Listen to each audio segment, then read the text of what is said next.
Hi friends, எல்லோருக்கும் வணக்கம். This is Sivaji. Friends, video போகிறதுக்கு முன்னாடி என்னோடய சப்ஸ்கிரைபர்ஸ் வியூவர்ஸ் ஃப்ரெண்ட்ஸ் எல்லோருக்கும் என் மனமார்ந்த நன்றிகளை தெரிவிச்சுக்கிறேன். இது ரன்னிங் போயிட்டுருக்க சார்ட் தான். எல்லோரும் நீங்கள் யூடியூப்பில் லைவில் வந்தால் நல்லாயிருக்கும் அப்படின்னு கேட்டிருந்தீங்க. ஃப்ரெண்ட்ஸ், யூடியூப்பில் லைவ் வரது இல்லீகல், அது உங்களுக்கு எல்லாருக்கும் தெரியும். அதை விட நம்ம ஃப்ரீ எஜுகேஷன் குரூப்லேயே உங்களுக்கு சப்போர்ட் கொடுத்துட்ருக்கேன் பாருங்கள். வாய்ஸ் மெசேஜ் கொடுக்குறேன், சில விஷயங்களை ஷேர் பண்ணுறேன், எங்கே என்ட்ரி எடுக்கலாம், எங்கே எக்ஸிட் ஆகலாம் அப்படின்றத என்னுடைய வெபினார் ஸ்டூடெண்ட்ஸ் குரூப்பில் ஷேர் பண்ணுவேன். அதே ஒரு சில நாட்கள் நம்ம ஃப்ரீ குரூப்லேயே ஷேர் பண்ணிகிட்ருக்கேன். இது எப்படின்னா, இந்த சைக்காலஜி பற்றி பேசல இது ரொம்ப முக்கியமான விஷயம் ஃப்ரெண்ட்ஸ். இது அதாவது நீங்கள் யூடியூப் லைவில் யாருன்னா வராங்க, அவங்கள பார்க்குறீங்க அப்படின்னா கண்டிப்பாக அவங்களால அந்த பேஷன்ஸை டெவலப் பண்ண முடியாது. ஏன்னா அவங்க என்ன பண்ணுறாங்க அதை பார்த்து பண்ணலாம் அப்படின்னு தோணும். அப்போது அவங்க ஏன் ஒரு இடத்துல என்ட்ரி எடுத்தாங்க, எதுக்காக என்ட்ரி எடுத்தாங்க, அந்த விஷயம் தெரியாமல் போசால் உங்களுக்கு ரொம்ப கஷ்டமாயிடும். Sorry for that. நான் இந்த மெயின் சார்ட்டை போகிறதுக்கு நம்ம ஆப்ஷன் சார்ட் போட்டேன். Sorry for that. அது ஆக்சுவலாக காமிக்கக்கூடாது அப்படின்னு சொல்லுவாங்க. சரி, ஆனால் ஒரு சிலர் காமிக்கிறாங்க. இது ரெக்கார்ட் பண்ணி போடுறதுனால ஒன்றும் பெரிய இஷ்யூ இருக்காதுன்னு நினைக்கிறேன். ஏன்னா நம்ம லைவில் தான் காமிக்கக்கூடாது. இது வீடியோ ரெக்கார்டு இந்த மாதிரி நடந்தது போதும்னு சொல்லிட்டு ரெக்கார்ட் பண்ணி காமிக்கிறதுல தப்பு இல்லை அப்படின்னு நினைக்கிறேன். சரி ஃப்ரெண்ட்ஸ், என்ன சைக்காலஜியில் நம்ம பார்க்கணுன்னா, ஸ்டாப் லாஸை போடுறோம், ரைட், ஓகே. டார்கெட்டு செட் பண்ணுறோம், ரைட், ஓகே. இதை ஸ்டாப் லாஸ் போடுறோம், டார்கெட் செட் பண்ணுறோம். இதுக்கு பின்னாடி லாஜிக் இருக்கணும். அதாவது எனக்கு இந்த இடத்துல இப்போ ஃபார் எக்ஸாம்பிள் இந்த இடத்துல ஸ்டாப் லாஸ் போட்டோம் அப்படின்னா ஒரு லாஜிக் இருக்குது அந்த இடத்துல. அந்த நம்ம வெபினார் ஸ்டூடெண்ட்ஸ் குரூப்லேயும் சரி, நம்ம 200 EMA ஒன் ஆஃப் த ரீசனாக நம்ம எடுத்துக்கிறோம். அதுக்கப்புறம் ஏன் அந்த பக்கம் நம்ம ஷார்ட் சைடுக்கான பிளான் பண்ணணும் அப்படின்ற விஷயத்தை எடுத்துக்கிறோம் இல்லையா. ஸோ ஸ்டாப் லாஸ் டார்கெட் போகிறதுக்கு முன்னாடி ஒரு ட்ரேடோடைய லாஜிக் புரிஞ்சிருக்கணும். அந்த ப்ரைஸு ஏன் இந்த பக்கம் கீழே ஏன் போகணும். இன்றைக்கி நம்ம ஃப்ரீ எஜுகேஷன் குரூப்லேயே சொல்லியிருந்தேன், மார்க்கெட் டவுன் சைடுக்கான பிளான் பண்ணிக்கோங்க அப்படின்னு. எதுக்காக பிளான் பண்ணிக்கணும் ஃபுல் டீட்டெயில் நம்ம வெபினார் ஸ்டூடெண்ட்ஸ் குரூப்பில் தெரியும். இதில் நம்ம வியூவர்ஸ்க்கு தெரிஞ்சிக்க வேண்டிய விஷயம் என்னென்னா, எவ்ரி ட்ரேடுக்கு பின்னாடியும் நீங்கள் லாஜிக் இல்லாமல் நீங்கள் ஸ்டாப் லாஸ் டார்கெட் போட்டிங்கன்னா உங்களால் தைரியமாக உட்கார முடியாது. அந்த பீஸ்ஃபுல்லாகவும் அமைதியாகவும் ரிலாக்ஸாக உட்கார முடியாது. நான் என்ன சொல்கிறேன்னா, தொடர்ந்து 3 ட்ரேட் ஃபெயில் ஆகட்டும். அதாவது இதுவும் ஃபெயில் ஆகிடுச்சு, இதுவும் ஃபெயில் ஆகிடுச்சு, இதுவும் ஃபெயில் ஆகிடுச்சு. 4வது ட்ரேடு கரெக்டான ட்ரேடு மாட்டுச்சுன்னா இந்த 3 ட்ரேடோடைய லாஸும் ப்ளஸ் எக்ஸ்ட்ரா ப்ராஃபிட்டும் சேர்த்து நீங்கள் ஜர்னி பண்ண முடியும் ரிலாக்ஸாக. நல்லா புரிஞ்சுங்க, உங்களுடைய ட்ரேட் நீங்கள் ரிலாக்ஸாக இல்லாமல் ட்ரேட் பண்ணிங்கன்னா, பதட்டத்தோடு ட்ரேட் பண்ணிங்கன்னா உங்களால் அடுத்த லெவல் போகவே முடியாது. இது உறுதியாக எழுதி வச்சுக்கோங்க. இது சைக்காலஜியில் முக்கியமான ஒரு பாயிண்ட். என்னுடைய 7 years லாஸ் வீடியோ பார்த்தீங்கன்னா கூட தெரியும். என்னுடைய லைஃப் டேர்னிங் பாயிண்ட் எப்படி நடந்து தெரியுங்களா. அதாவது உங்களுக்கு காஸ்ட் டு காஸ்ட் சொன்னேன். இப்போ உங்களுடைய டேர்னிங் பாயிண்ட் எப்படின்னா, நீங்கள் லாஸ்ட்லேயே போயிட்டுருக்கீங்க. ஒரு லட்சம் ரூபாய் எடுத்து வந்தீங்க, லாஸ் ஆகிடுச்சு. திரும்ப 5 லட்சம் எடுத்து லாஸ் ஆகிடுச்சு. திரும்ப 10 லட்சம் போட்டிங்க, லாஸ் ஆகிடுச்சு. ஸோ இந்த ட்ரெண்ட் இப்படி வந்துட்டே சொல்லுவோம். சம் ஸ்டேஜில் பிரேக் பிடிச்சி நிற்க வைப்பீங்க.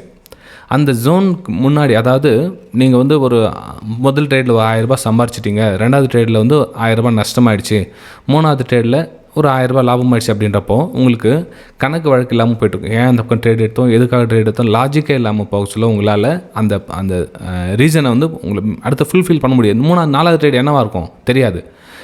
இதுக்கு பின்னாடி ப்ரோக்கரேஜ் டேக்ஸ் இருக்கும், இதுக்கு பின்னாடி ப்ரோக்கரேஜ் டேக்ஸ் இருக்கும், இதுக்கு பின்னாடி ப்ரோக்கரேஜ் டேக்ஸ் இருக்கும். அப்போது அந்த 7 years லாஸ் உங்கள் வீடியோ பார்த்தேன் இல்லையா, இந்த சேஞ்சிங் தருணம் ரொம்ப முக்கியமான ஒரு பாயிண்ட். நோட் பண்ணி வச்சுக்கோங்க. எப்படின்னா, நான் ட்ரேட் பண்ணுவேன் அந்த 2013, 14, 15. ஓகே, 2015 பார்த்தீங்கன்னா அன்றைக்கி ஒரு மார்னிங்கில் ஒரு 10,000 ரூபாய் லாபம் வந்துடும். 10,000 5,000 லாபம் வந்துருப்போம். அதுக்கு 2வது ட்ரேட் பண்ணலாம், லாபம் தான் வந்துச்சு, 2வது ட்ரேட் பண்ணலாம் அப்படின்றப்போ 5,000 ரூபாய் நஷ்டமாயிடும். அப்போது திரும்ப என்னடா அது வந்த ப்ராஃபிட் போதுமே, திரும்ப நஷ்டமாயிடுச்சு. அப்போ ரொம்ப போராடி ஓரளவுக்கு கடைசியில் நோ காஸ்ட், அதாவது நோ லாஸ் தான் ப்ராஃபிட் ஜோன் வந்துடுவேன்.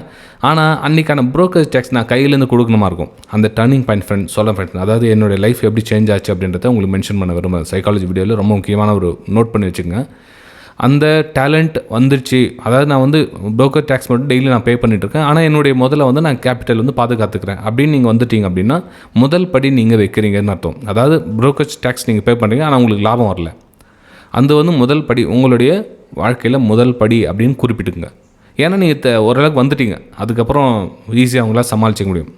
அதுக்கப்புறம் நெக்ஸ்ட் ஸ்டேஜ் என்ன அப்படின்னு பார்த்தீங்கன்னா, ஸ்மால் ப்ராஃபிட். அதாவது நீங்கள் ஒரு காலையில் ஒரு 10,000 ரூபாய் நீங்கள் ப்ராஃபிட் எடுத்திங்கன்னா, அந்த 10,000 ரூபாய் சிஸ்டம் க்ளோஸ் பண்ண ஒரு மைண்ட் செட்டை டெவலப் பண்ணிக்கணும். அதுதான் உங்களுக்கு எல்லாருக்கும் சொல்கிறது. ஃபஸ்ட்டு ஒரு ட்ரேட் அல்லது 2 ட்ரேட் க்ளோஸ் பண்ணிங்க, ஸ்க்ரீனை வாட்ச் பண்ணாதீங்கன்னு சொல்கிறதுக்கான காரணம் இதுதான்.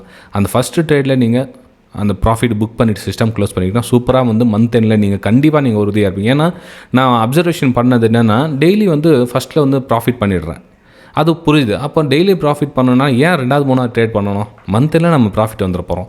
அப்போ முதல் ட்ரேட் லாஸ் ஆனாலும் புக் பண்ணிங்க, பிரச்சனை இல்லை. ஏன்னா மேக்ஸிமம் ட்ரேட்ஸ் வந்து ஃபஸ்ட்டு ட்ரேட்ஸ் வந்து பாஸ் ஆகுது. அப்போ நம்ம ஏன் போராடிட்டு இருக்கணும் மார்க்கெட் கூட அப்படின்ற ஒரு லாஜிக் வந்ததுக்கப்புறம் தான் இன்றைக்கி நான் வந்து எஜுகேஷன் குரூப்பில் ஷேர் பண்ணுற விஷயங்களும் கூட தைரியமாக உங்கள் கூட பப்ளிக்கில் பண்ணுறேன். அப்படின்னா இதுக்கு வந்து எக்ஸ்பீரியன்ஸ் ஒரு முக்கியமான காரணம். 1:6 அதாவது நம்ம என்ட்ரி அங்கே 13 பாயிண்ட் ரிஸ்கில் வச்சோம். ஆப்ஷன் செல்லிங் நான் பண்ணுறதுனால என்னோடய சார்ட்டை உங்களுக்கு ஷேர் பண்ணியிருந்தேன். அதாவது 13 பாயிண்ட் ரிஸ்கில் வச்சேன். அதுக்கு ஆப்போசிட்டாக வந்து 75 பாயிண்ட் வந்து நம்ம டார்கெட் கிட்டத்தட்ட 1:6 1:5.5 மேலே 1:6 வச்சிங்களேன். ஸோ இந்த அளவுக்கு ட்ராவல் பண்ண சொல்ல நமக்கு வந்து பயமே இருக்கக்கூடாது. அதில் இங்கே பார்த்தீங்கன்னா தெரியும், உங்களுக்கு மென்ஷன் பண்ணியிருப்பேன். இது என்னோட எஜுகேஷன் குரூப் வந்து ஃப்ரீ டிஸ்கிரிப்ஷனில் இருக்குது பாருங்கள். உங்களுக்கு விருப்பம் தான் நீங்களும் ஜாயின் பண்ணிக்கலாம். Only for education purpose. இந்த கோர்ஸஸ் செமினார் வெபினார் எதுவும் கிடையாது இப்போ ப்ரெசென்ட்டு. என்னுடைய அப்படி இருந்துச்சுன்னா இந்த மாதிரி உங்களுக்கு ஷேர் பண்ணுவேன். அதாவது இன்றைக்கி ஒன்லி 10 சீட் இருக்குது, அவைலபிள் இருக்குது அப்படின்னு என்னைக்காச்சும் உங்களுக்கு கிளாஸஸ் இருந்துச்சுன்னா அன்றைக்கி உங்களுக்கு சென்ட் பண்ணுவேன். அதில் நீங்கள் ஜாயின் பண்ணிக்கலாம். இன்றைக்கி கூட சென்ட் பண்ணி இன்னொரு 6-7 சீட் பேலன்ஸ் இருக்குது, விருப்பம் இருக்கும் ஜாயின் பண்ணிங்க. ஏன்னா இதுக்கும் ஒரு சில இந்த கோர்ஸை வச்சு சேல் பண்ணுறாங்க அப்படின்ற மாதிரி தவறாக கருத்துக்கள் பதிவிக்கிறாங்க. அப்புறம் இன்னொரு சில வந்து இல்லை சார் அவன் சொல்கிறவங்க சொல்லிகிட்டே தான் இருப்பாங்க, நீங்கள் எல்லாருடைய விருப்பத்தை ஃபீல் பண்ண முடியாது. ஏன்னா இப்போ 100 பேர் இருக்காங்கன்னா 100 பேரும் ஒரே மாதிரி மைண்ட் செட்டில் இருப்பாங்க. ஒருத்தன் ஆப்போசிட்டாக பேசுவான், ஒருத்தன் குதர்க்கமாக பேசுவான், ஒருத்தர் வந்து நமக்கு ஆதரவாக பேசுவாங்க. ஸோ அது மாதிரி போயிட்டு ஜர்னி போயிட்டு சொல்ல ஒரு 50 பேர் நமக்கு சப்போர்ட் பண்ணுறாங்கன்னா நம்ம 50 பேரை கவனத்தில் வச்சுட்டு போகலாமே அப்படின்னு தான் திரும்ப வந்து இந்த வெபினார் கிளாஸஸ் வந்து ஸ்டார்ட் பண்ணியிருக்கேன். அந்த 10 இன்றைக்கி மட்டும் விருப்பம் இருக்குங்க, ஜாயின் பண்ணிங்க ஃப்ரெண்ட்ஸ். ஓகே, அதில் என்ன உங்களுக்கு ஏதாவது நம்ம வெபினார் ஸ்டூடெண்ட்ஸ் குரூப்புக்கும் அதுக்கு என்னென்னா என்ட்ரி போட சொல்லி வந்து நம்மளுடைய விஷயம் வந்து ஷேர் பண்ணிவிடுவேன். அதாவது நம்மளுடைய வெபினார் குரூப்பில் எங்கே என்ட்ரி பண்ணுவோம், எத்தனை மணிக்கு, 9:36 இந்த இதில் வந்து ஸ்டாப் லாஸ் பண்ணி என்ட்ரிக்கான வாய்ப்புகள். ஏன் டவுன் சைட் நம்ம பிளான் உங்களுக்கு ஃப்ரீ குரூப்பில் ஷேர் பண்ணிட்டேன். டவுன் சைடுக்கான பிளான் பண்ணிக்க அப்படின்னு எங்கே என்ட்ரி எங்கே எக்ஸிட் தெரியாது இல்லையா. அதாவது கிளாஸஸ் ஸ்டார்ட் பண்ணி இப்போ தான் புதுசாக ஜாயின் ஆயிருப்பாங்களே அவங்களுக்கு வந்து கொஞ்சம் ஈஸியாக இருக்கும். ஸோ இந்த இடத்துல கேட்ச் பண்ணிக்கிட்டாங்க. ஓகே, மார்க்கெட் டேரக்ஷன் தெரிஞ்சிச்சு, நம்ம வந்து என்ட்ரி எக்ஸிட் ஒரு நம்ம ப்ரைஸ் திரும்பிச்சாலும் நம்ம ஸ்டாப் லாஸ் கட் பண்ணிட்டு வெளியே வரலாம் அப்படின்ற ஒரு தைரியத்தை வளர்த்துக்கணும். அதனால தான் வந்து அந்த குரூப்பில் ஷேர் பண்ணிகிட்டு இருக்கேன். ஓகே, ஸோ சைக்காலஜி விஷயத்தை நீங்கள் கவனமாக பார்க்குறோம் அப்படின்னா ஸ்டாப் லாஸ் டார்கெட் போகிறதுக்கு முன்னாடி வித் லாஜிக் வந்து வெரி வெரி இம்பார்ட்டன்ட். நீங்கள் ஒரு வேளை ஸ்டாக்ஸில் ட்ரேட் பண்ணுறவங்களா இருந்துச்சுன்னா தைரியமாக பண்ணுங்கள், தப்பு கிடையாது. ஸ்விங் ட்ரேடிங் பெரிய டைம் ஃப்ரேம் முடிஞ்ச அளவுக்கு நீங்கள் ஸ்டார்டிங்கில் ஸ்விங் ட்ரேடிங் பண்ணுங்கள். பெரிய டைம் ஃப்ரேம்லேருந்து வாங்க, 1 hour டைம் ஃப்ரேம் 15 minutes பெரிய டைம் ஃப்ரேம் வசலும்.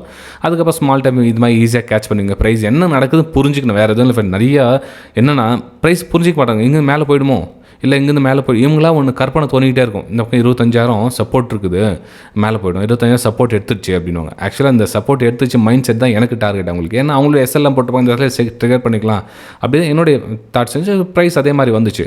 மக்கள் என்ன நினைக்கிறாங்கன்னு பாருங்கள், அதுக்கு ஆப்போசிட்டாக திங்க் பண்ணுங்கள். சிம்பிள், வெரி சிம்பிள் லாஜிக், அவ்வளோதான். ஒருவேளை நாமளும் அது அதே மாதிரி நம்மள மாதிரி எல்லாரும் ஸ்மார்ட்டாக திங்க் பண்ணிட்டாங்கப்பா, அப்போ என்ன பண்ணுவீங்க, அப்போது ஓகே நம்மளுடைய எஸ்எல்லை கட் பண்ணிட்டு வெளியே வந்துருப்போம். ஓகே நம்மள மாதிரி எல்லாம் திங்க் பண்ணுறாங்க, இன்றைக்கி நமக்கான நாள் கிடையாது அப்படின்னு வெளியே வந்துருங்க ஃப்ரெண்ட்ஸ். ஓகே, ஸோ இந்த மாதிரி சைக்காலஜி வீடியோ அடிக்கடி உங்களுக்கு போட்டுக்கணும். மறக்காமல் வீடியோக்கு கமெண்ட் தெரிவிங்க. நம்ம அடுத்த சந்திக்கலாம். Thank you friends.